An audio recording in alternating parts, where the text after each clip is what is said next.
Fala pessoal, sejam bem-vindos a mais uma aula para o melhor curso da certificação CEA. Eu sou o Prof. Renan Duarte e só lembrando vocês, quem quiser ter acesso ao curso completo, com as apostilas em PDF, todos os slides utilizados em aula, mais de 1.100 questões comentadas em vídeo, materiais de resumo direcionados para a revisão e um banco com questões que caem na prova da CEA, cliquem aqui no primeiro link na descrição ou nos comentários fixados para que vocês conheçam o curso completo. No mais, peço para vocês deixarem o like, se inscreverem aqui no canal e desejo a vocês uma excelente aula.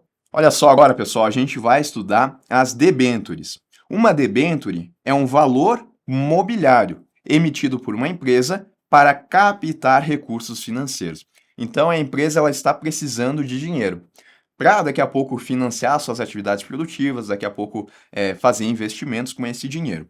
E aí ela emite, então, um título chamado debênture para conseguir captar esses recursos.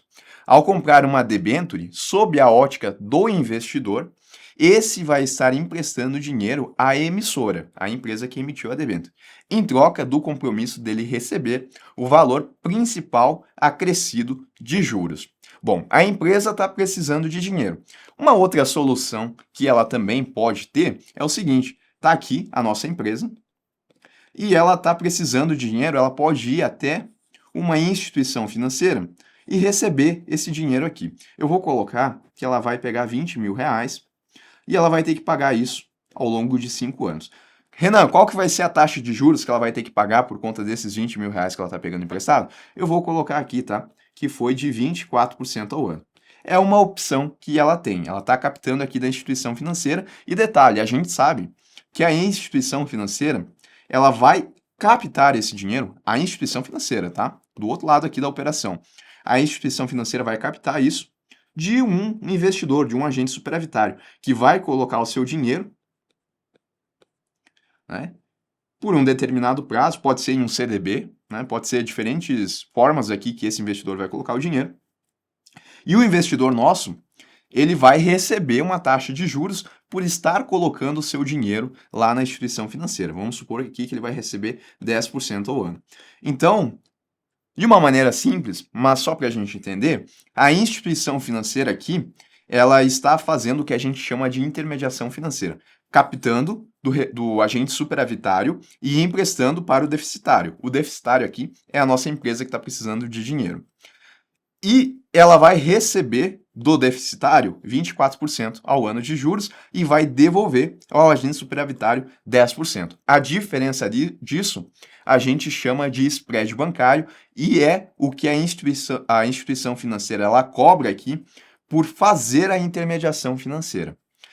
E a empresa, sabendo disso, daqui a pouco ela pode tentar eliminar o banco desse papel de intermediador financeiro. Não seria mais interessante se a empresa ela captasse diretamente aqui com o investidor esse valor aqui e deixasse o banco de lado? Aí, nesse sentido, ela poderia ainda captar 20 mil reais,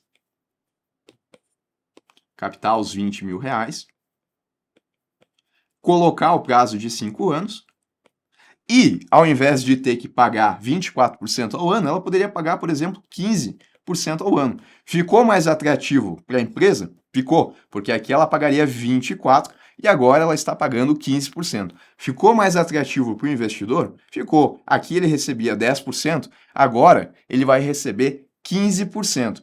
Então, a ideia da emissão de debêntures é essa. Para a empresa, ela provavelmente ela vai ter uma dívida que vai ser menor do que o que ela teria se ela solicitasse um empréstimo.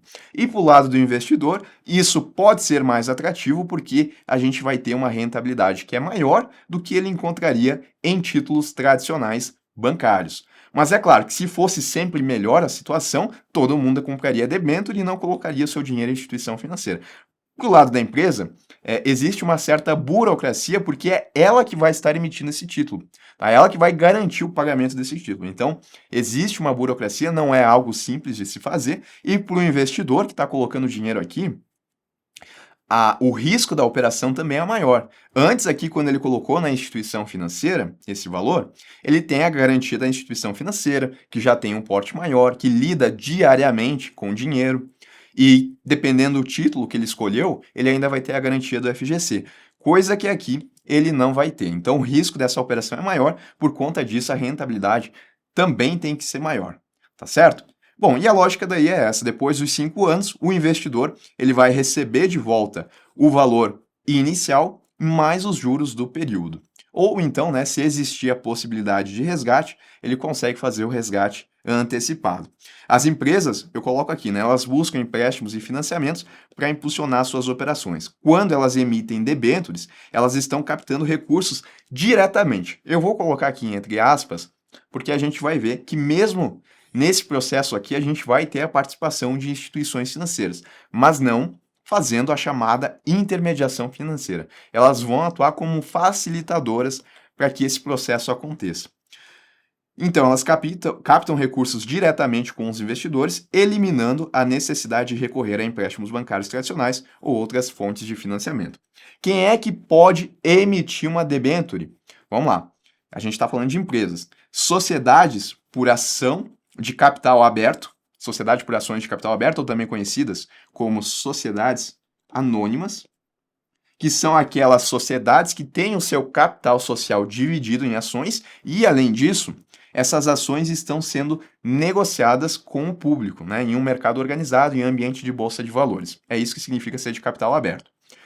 Nesse caso, pode acontecer a emissão de debêntures e mais, essas debêntures elas podem participar de ofertas públicas. Então, as empresas elas podem divulgar essa oferta para captar público potencial, diferente das debêntures que são emitidas por sociedade por ações, mas de capital fechado. Eu também vou ter uma sociedade que tem o seu capital social dividido em ações, mas essas ações não estão sendo negociadas no mercado. É uma empresa mais restrita, mais privada.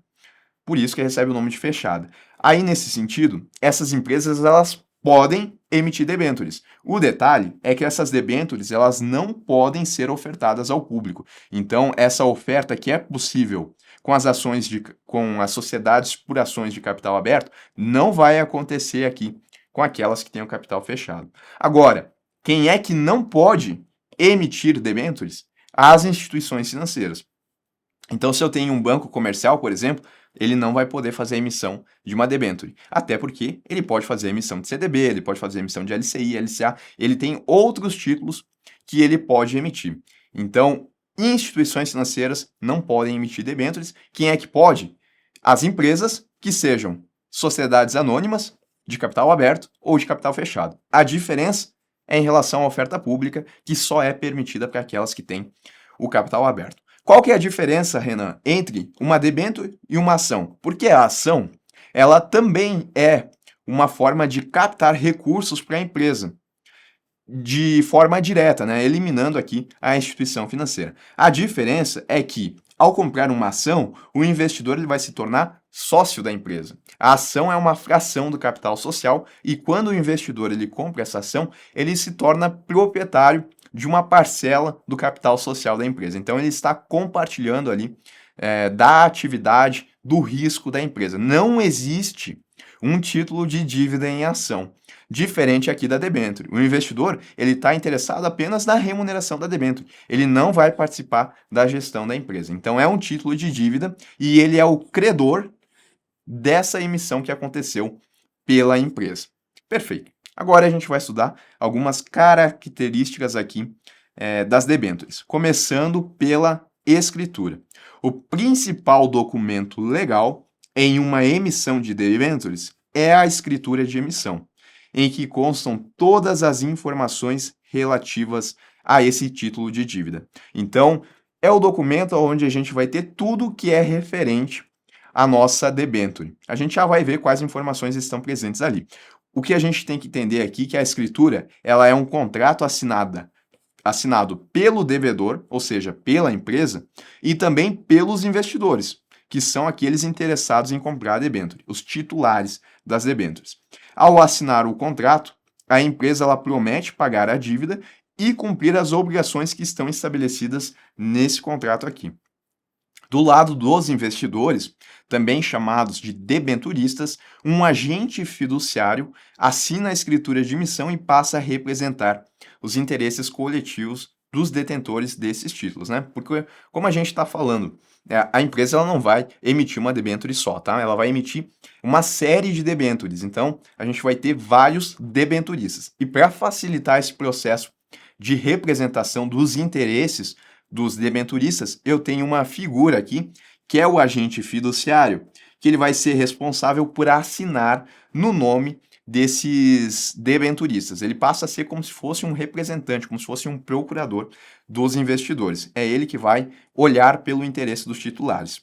Muitas vezes, esse agente fiduciário, inclusive, é uma instituição financeira. Então, olha a instituição financeira fazendo parte aqui desse processo, mesmo não fazendo a intermediação financeira. Então, mesma coisa de antes, só que daqui da debênture, então, eu vou ter a escritura, que é como se fosse um contrato, onde a empresa vai assinar e vai se comprometer a pagar a dívida e honrar os compromissos, e o agente fiduciário é que ele vai assinar, representando os interesses dos investidores. Na escritura, portanto, quais informações que a gente encontra? A identificação completa da companhia emissora, a data de vencimento da debênture, o valor nominal unitário de cada debênture. Então, aqui no nosso caso, data de vencimento, 5 anos, valor unitário, 20 mil. A empresa, né? A identificação completa dessa companhia, CNPJ, a taxa de juros, está aqui também, 15%. Tudo isso vai constar na escritura.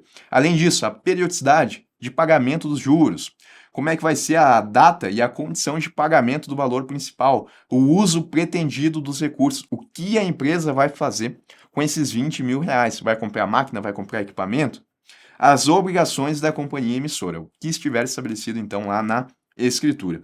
Quando uma debênture é emitida por uma sociedade anônima de capital aberto, é necessário também registrar a emissão lá na CVM e a escritura também tem que ser registrada em cartório. Então, uma regra aí, porque, de novo, né, quando a gente tem uma sociedade anônima de capital aberto, essa debênture ela pode ser ofertada ao público. E aí, a CVM ela participa desse processo. Falando um pouco especificamente sobre o agente fiduciário, tá? É uma instituição financeira autorizada pelo Banco Central, contratada para atuar em nome dos debenturistas e é responsável por outras atividades descritas lá na escritura de emissão. Entre as suas atribuições é possível citar o agente fiduciário, então, ele vai ser responsável por elaborar um relatório anual aos debenturistas, no qual ele destaca os fatos mais importantes do período. Vai informar periodicamente os debenturistas sobre o rendimento dos títulos, né, das debêntures, vai fazer uma análise econômica e financeira da empresa emissora desses títulos. Né? Quem melhor que uma instituição financeira para fazer uma análise econômica e financeira da empresa? Vai verificar a integridade das garantias das debêntures, né? A gente vai ver que existem diferentes possibilidades de garantia numa debênture. O agente fiduciário, então, ele vai cuidar para ver se essas garantias estão íntegras e vai solicitar detalhamento sobre os demonstrativos financeiros divulgados pela empresa. Então, além de assinar representando os investidores, percebam aqui que o agente fiduciário, ele trata aí de também verificar a saúde financeira da empresa, olhando como é que tá essa análise econômica financeira, como é que estão os demonstrativos financeiros, vai publicar relatórios, vai ver como é que está a remuneração, vai cuidar das garantias. Tá? Ele atua então em nome dos investidores, assina a escritura de emissão e ele tem diversas atribuições definidas lá na escritura de emissão. Um outro ponto importante aqui em relação às debêntures é a assembleia dos debenturistas. Quando eu falo de ações, eu tenho a assembleia geral. Quando eu falo de debêntures, eu tenho a assembleia dos debenturistas. Aqui, portanto, é uma reunião dos investidores que possuem debêntures emitidas por uma empresa específica. Nessa assembleia são discutidos e decididos assuntos de interesse desses debenturistas, conforme estabelecido na legislação e também na escritura de emissão da debênture. Na assembleia vão ser reunidos os debenturistas de uma mesma emissão ou de uma mesma série, quando a empresa então ela emitir essas debêntures em uma mesma série. Os representantes da companhia também vão estar lá e o agente fiduciário, né, porque ele é responsável aí por representar os demais investidores. Em uma assembleia é possível modificar, por exemplo, a data de vencimento dessa debênture, a remuneração do título, as condições de resgate e as garantias, tá? Tudo vai acontecer aí dentro da Assembleia de Debenturistas. É como se fosse uma reunião de condomínio, né? Onde a gente vai ter a empresa participando e, nesse caso aqui, a gente vai ter o agente fiduciário representando os investidores. Bom, quais são as modalidades de debêntures que são possíveis de serem emitidas? A gente tem diferentes modalidades, tá? A mais comum é a debênture simples, que são títulos de renda fixa e os mais comumente encontrados no mercado financeiro. Então, a lógica de uma debênture simples é exatamente essa que eu coloquei aqui no fluxo. Aí a empresa vai lá, emite, tem o valor nominal, tem um prazo de vencimento, tem a taxa de juros ao final do prazo, ou se existir a possibilidade de resgate antecipado, o investidor ele vai receber o dinheiro dele de volta. Eu também tenho a debênture conversível. Essa é diferente, tá? Em alguns casos, as empresas podem emitir debêntures que ofereçam aos investidores a possibilidade de serem trocadas por ações dessa mesma empresa aqui. Então, o investidor ele vai poder escolher em datas determinadas ou durante o período, se ele vai trocar a debênture por ações dessa empresa ou se ele vai manter até o final de vigência, recebendo o valorzinho normalmente, como se fosse uma debênture simples. Mas ao trazer, então, essa opção aqui de possibilitar a troca por ações, isso caracteriza uma debênture conversível. Daí a gente vai ter, inclusive, né, elementos aqui de renda variável, caso o investidor ele faça essa troca. Debênture permutável é parecida com a conversível, a diferença é que a empresa ela vai permitir a troca por ações de emissão de outras companhias, né? Então, essa empresa ela tem no seu portfólio aí ações de outras empresas, tem na sua carteira, e ela possibilita essa troca aqui. Então, permutável, a gente tem como distinção aqui ações de emissão de outras companhias, enquanto que na debênture conversível, ações da própria empresa, tá? Aqui, ó, ações da própria empresa, aqui em cima. As debêntures conversíveis e as permutáveis, portanto, carregam esse elemento aqui de renda variável, pois se o preço do mercado das ações superar o retorno prometido da debênture, vai fazer sentido o nosso debenturista fazer essa troca. Caso contrário, não, e ele recebe a debênture como se fosse uma debênture simples. Vamos falar agora sobre a oferta das debêntures, tá? E a gente já sabe que, se tratando de uma oferta pública, eu só vou ter aqui a participação das companhias de capital aberto. Mas eu posso ter também uma oferta privada e a gente já vai falar sobre isso. As ofertas de debêntures referem-se ao processo pelo qual uma empresa emite debêntures para a captação de recursos financeiros e disponibiliza esses títulos no mercado para investidores em geral. Então, é como a empresa ela vai colocar esses títulos no mercado para captar recursos. Apenas debêntures emitidas por sociedades de capital aberto podem ser ofertadas de forma pública, para o público em geral. Quando se tratar de debêntures emitidas por sociedades de capital fechado, a oferta ela tem que ser privada. Tá? Então, eu vou ter aqui essa seguinte lógica. Eu vou ter a empresa, ela vai fazer a emissão de debêntures, mas ela vai ter que contratar uma instituição financeira, que pode ser uma corretora, pode ser um banco de investimento, que vai fazer a distribuição, vai fazer a oferta pública, a distribuição dessas debêntures aqui para o grande público. Então, por isso que eu falei, a instituição financeira, apesar de ela não fazer aquele processo de intermediação financeira, captando do agente superavitário e emprestando para o deficitário, ela ainda está bem presente nesse processo, né? Porque ela pode atuar como agente fiduciário e também pode fazer aqui a oferta pública dessas debêntures. Já a oferta privada, né, que a gente sabe que na oferta pública eu tenho que ter uma sociedade de capital aberto. Na oferta privada, a empresa ela alcança um grupo específico de investidores, sem realizar a distribuição das debêntures para o público em geral. Os custos dessa modalidade são menores e não há necessidade de registro junto à CVM.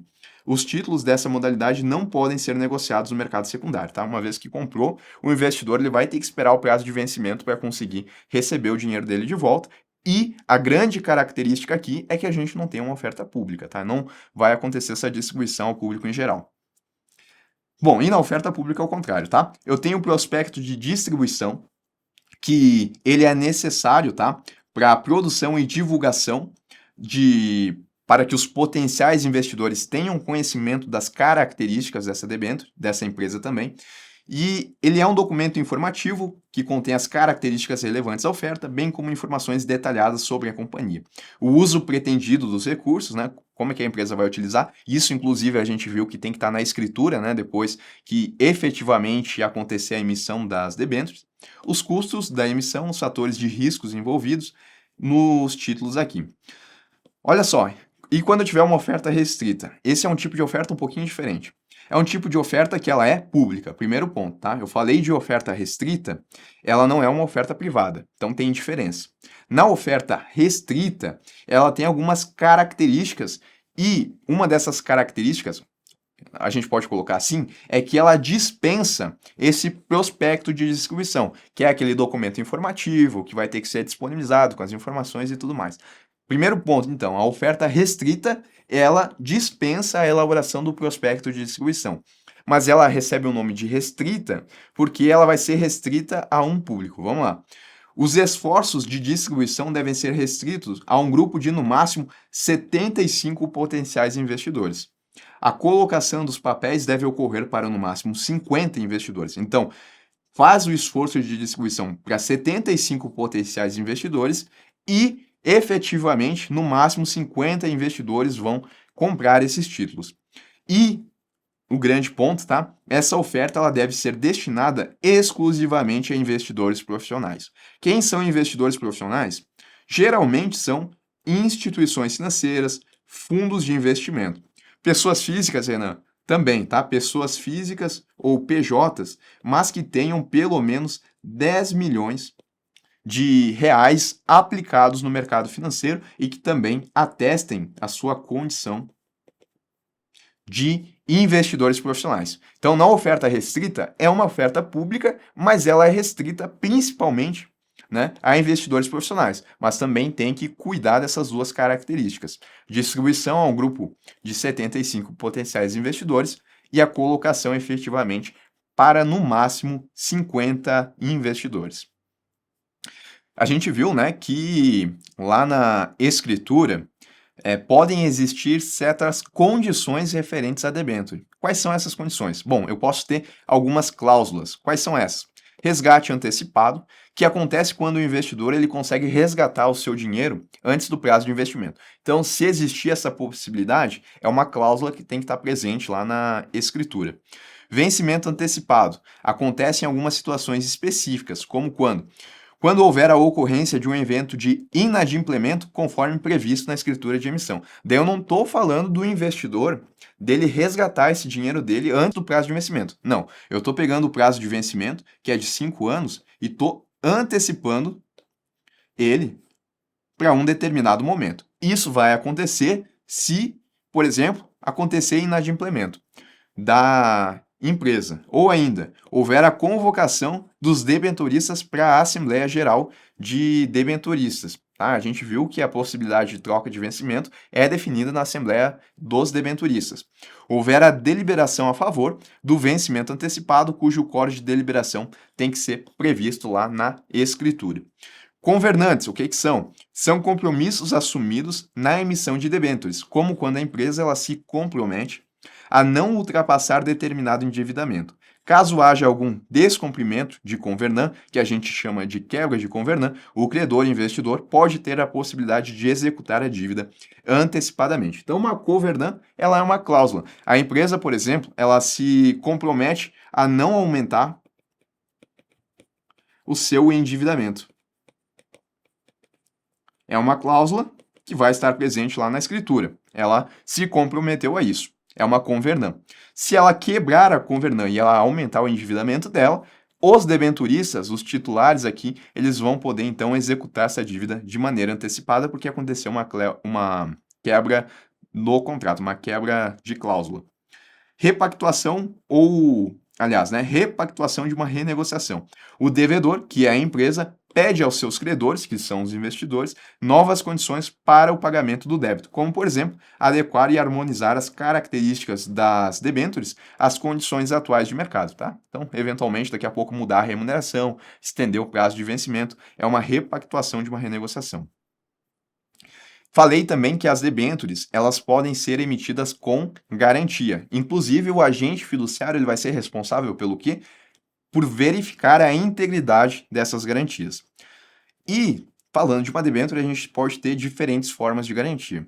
Na estruturação da debênture, para a emissão, o emissor deve determinar se ele vai oferecer algum tipo de garantia para os investidores. Lembrando que debêntures não contam com a garantia do Fundo Garantidor de Crédito. Então, a FGC não está presente aqui. Isso faz com que a presença de garantias dadas pela empresa seja relevante. Qual que é o tipo de garantia que a gente tem aqui? A gente tem a garantia real, a garantia flutuante, quirografária e subordinada. A empresa vai escolher, então, uma dessas garantias aqui, caso o título ele venha com garantia. Garantia real. Essa daqui é a garantia top. Na hierarquia das garantias, é ela que vem primeiro. É o melhor tipo de garantia para os investidores, pois oferecem a garantia de um ou mais ativos específicos que ficam vinculados a debênture até o seu vencimento e mediante o cumprimento integral das obrigações da companhia emissora. Então, aqui na garantia real, a empresa ela poderia, por exemplo, utilizar uma máquina que ela tem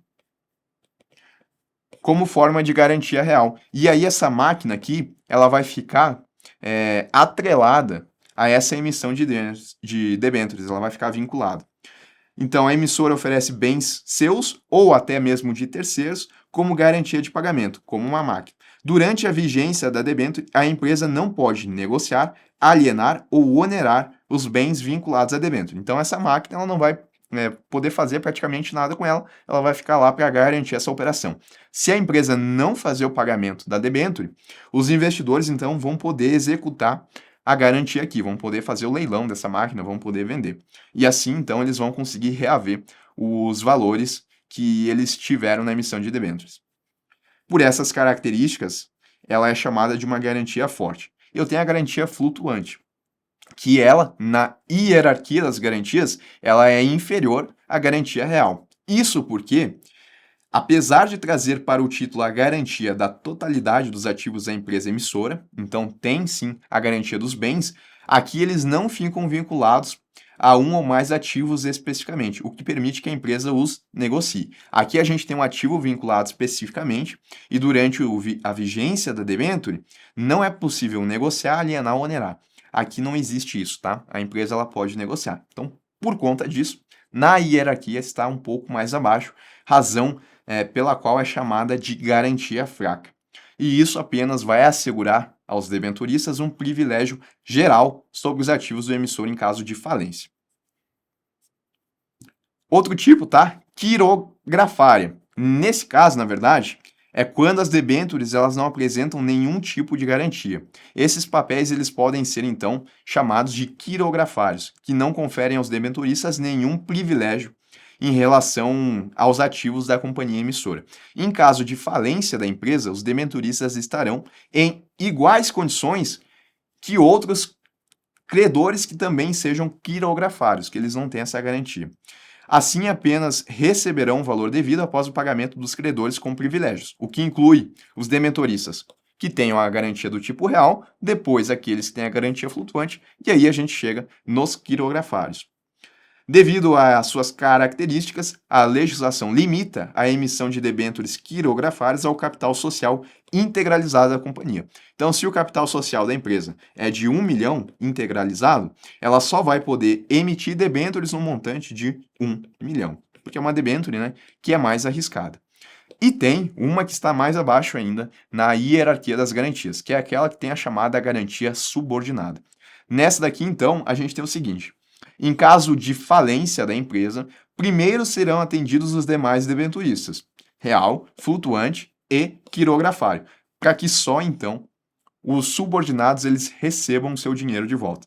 Então, por que subordinado? Porque está subordinado a todos os demais credores.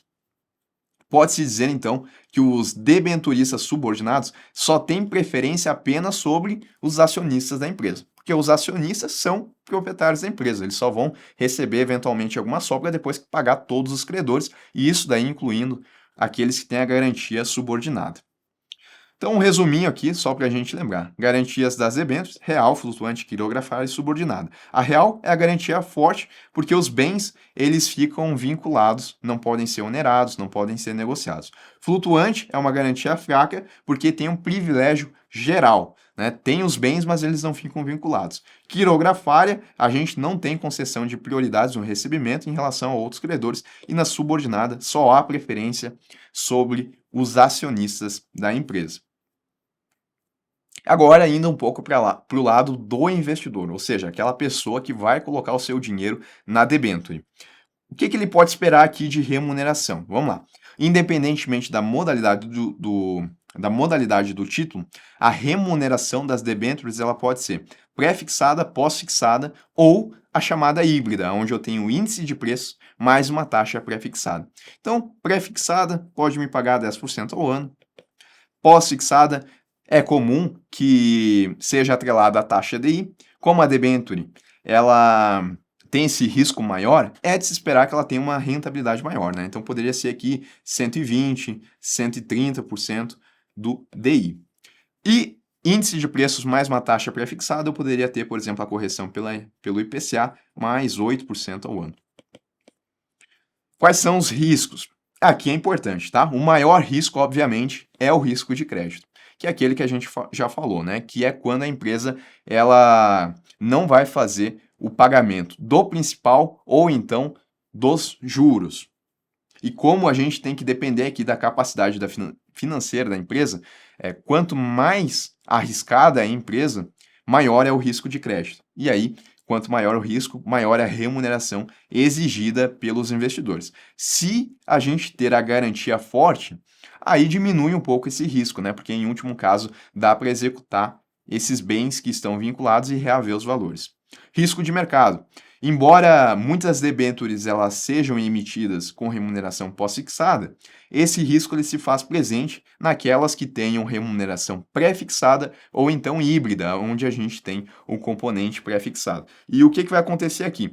Vai lá o investidor, por exemplo, comprou uma debênture que ela tem uma rentabilidade de 15% ao ano. E a gente tem que a taxa Selic nesse momento, que é a referência para os demais juros, ela está em 10%.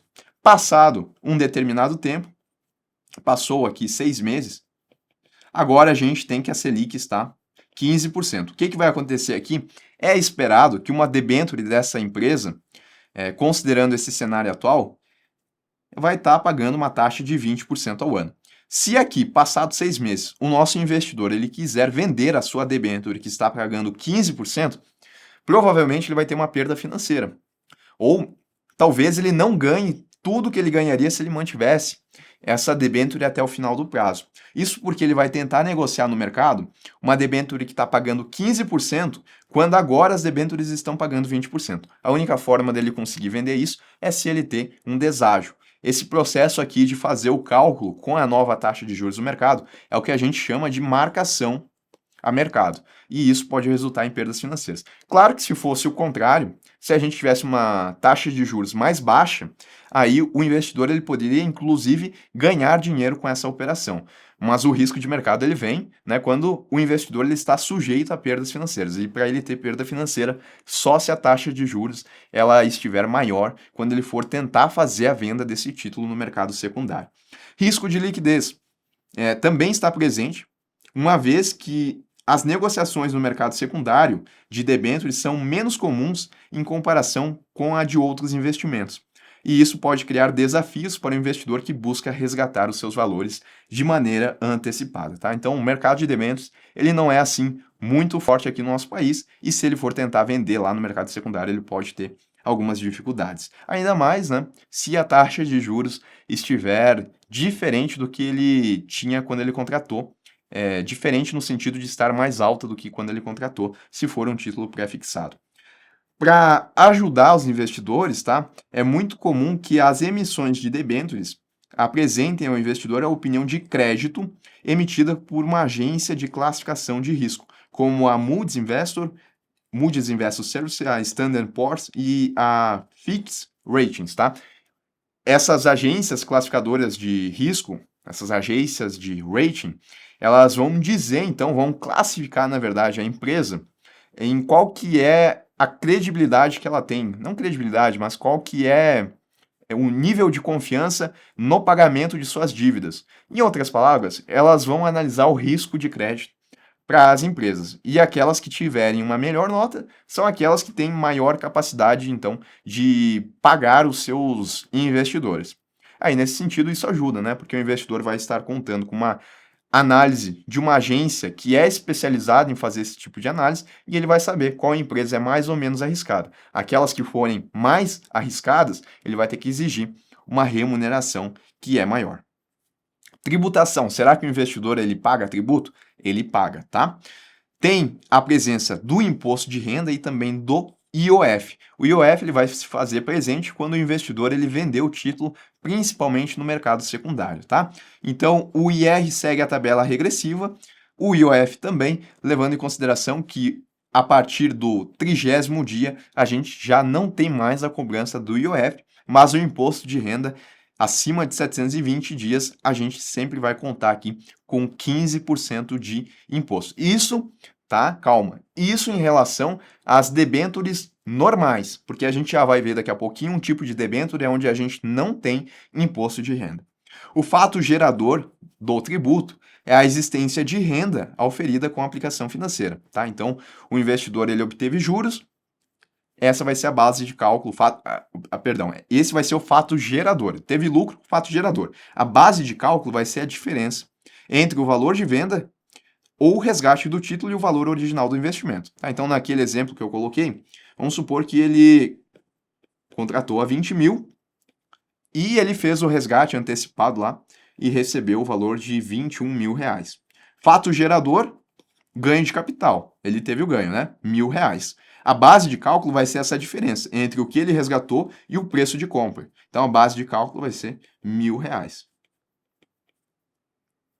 Ou então, né, se a gente estiver falando de uma debênture que ela traz pagamentos periódicos na forma de cupons, tal como está expresso aqui nesse fluxo de pagamento, para cada cupom aqui, eu vou ter a alíquota de imposto de renda incidente. E aí vai depender da periodicidade. Geralmente é semestral esses cupons, tá? Então, a cada 6 meses eu vou ter a cobrança de imposto de renda.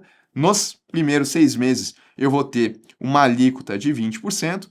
E aí depois, né, eu vou tendo alíquotas diferentes. Eu vou ter aqui 17,5%. E aí, por fim, né, nos demais aqui eu vou ter 15% até que efetivamente aconteça o resgate. Quem é que faz o recolhimento do imposto de renda é a própria empresa, porque é recolhido direto na fonte.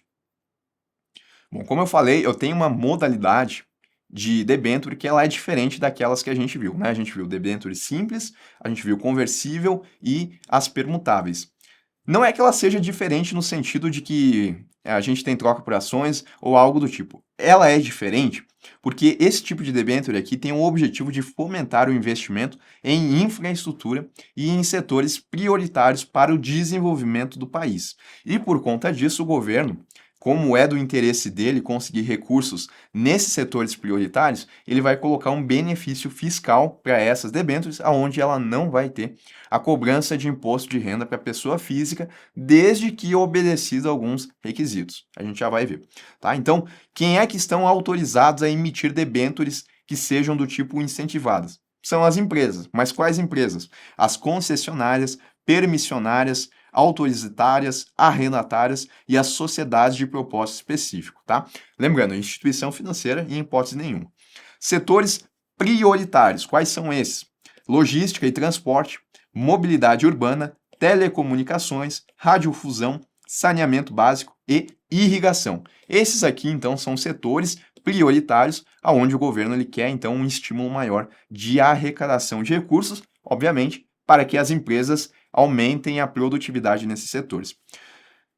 O objetivo é captar recursos para a implementação de projetos de investimento em infraestrutura ou de produção econômica intensiva em pesquisa, desenvolvimento e inovação nessas áreas prioritárias definidas pelo governo federal.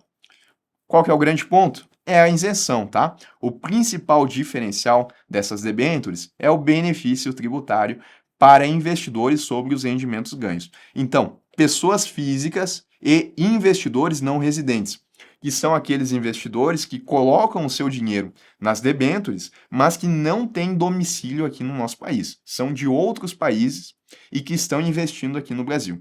Então, para pessoas físicas e investidores não residentes, a gente não tem imposto de renda ou IOF. Então é muito interessante, né? Porque elimina o imposto de renda para esses investidores.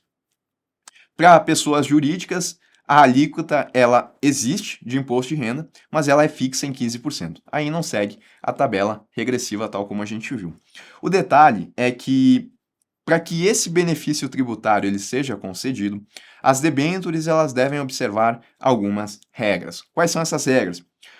Isso é importante, tá? A remuneração deve ser por meio da taxa de juros pré-fixada ou atrelada à variação de um índice de preços ou a taxa referencial, tá? Então, primeira condição é essa: taxa de juros pré-fixada atrelada à variação de um índice de preços. Quando eu falo índice de preços, eu estou falando, por exemplo, do IPCA ou do IGPM, que são comumente usados, tá? IPCA calculado pelo IBGE, o IGPM calculado pela FGV, ou então a taxa referencial.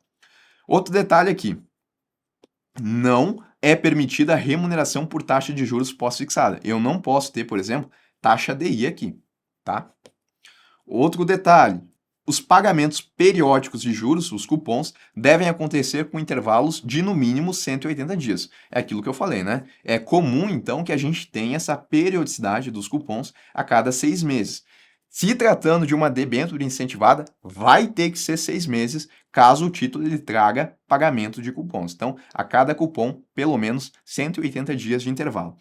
O prazo médio ponderado, que representa o tempo médio para o recebimento dos pagamentos de principal e juros, ponderados pelo seu valor presente, deve ser superior a 4 anos. Tá? Então, o prazo médio ponderado é quanto que, em média, o investidor ele vai ter que esperar para receber o dinheiro dele de volta, aquele dinheiro que ele aplicou na debênture. Esse prazo ele tem que ser superior a 4 anos. Em outras palavras, eu estou falando aqui que essa debênture ela vai ter que ter daqui a pouco um prazo de 5, 6, 7, 8 anos, de maneira que se esse título ele tenha cupom e quando a gente for calcular, o prazo médio de recebimento ele seja ainda assim superior a 4 anos. Se for um título que é zero cupom, que não tem cupom nenhum, então o prazo médio ele é exatamente o prazo de vencimento.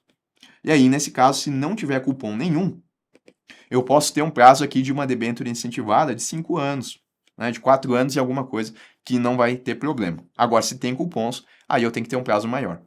Além disso, os títulos não podem ser recomprados pelo emissor durante os 2 primeiros anos, e também há restrições para a sua liquidação antecipada. Também há a necessidade de demonstração do compromisso de alocação dos recursos captados com as debêntures no pagamento de despesas ou no reembolso de gastos ou dívidas efetivamente relacionadas aos projetos de investimento, entre outras exigências e restrições. Então, essas são as condições para que o benefício tributário seja concedido. Qual que é o benefício tributário? A isenção de imposto de renda à pessoa física e investidores não residentes, e a alíquota fixa em 15% para pessoas jurídicas. Somente mediante o cumprimento dessas exigências e também com a aprovação do ministério responsável pelo setor prioritário é que elas vão ter esses benefícios aqui.